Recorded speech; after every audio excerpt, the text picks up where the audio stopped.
All right, let's fix the new guy's screw up. There's a lot of good quality pro pressing on here, and as you can see, this line is actually cut off. This is a heating line that runs up to a radiator above.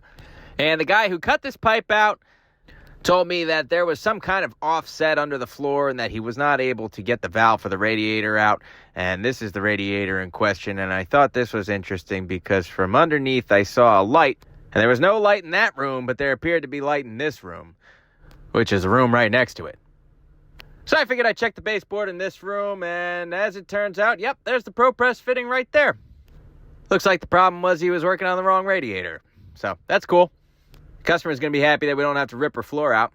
Or, I mean, at least, like, contented with the situation. I can't force a woman to be happy. I've learned that in my life. Maybe I could say that she'll be satisfied. No, I don't know if I can say that either. But anyway, I'm still coming off my vasectomy, so I'm not really supposed to be lifting a lot. So you saw me using a bitch bar in there to get that bushing off. I have no shame in it. And I'm going to sweat this fitting on here. This is the union that's going to go into the radiator. These are cast iron radiators, so it's got a 3/4 tap. We're going to go 3/4 bushing, and then I'm going to put in the other side of the union for this radiator. I got to use a special wrench for that.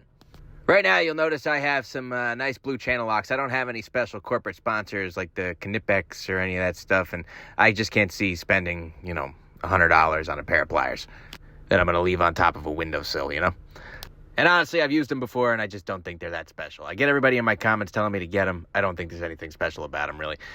So I call this a spud wrench. I've heard other people call it other things. To me, it's a spud wrench. It does spuds on one side, and we do the radiators on the other. And we're going to get this set up, and we're going to get it ready to pro press from underneath. We're going to one hand hold the pipe, and the other hand put the union on. The finger matriculation is ridiculous. And then we're going to sweat this joint here. I was just kidding about the pro press. I think that this looks a lot better. Don't you think? Anyway, got the system filled up, bled it out, sold him a new boiler, and we're on to the next one.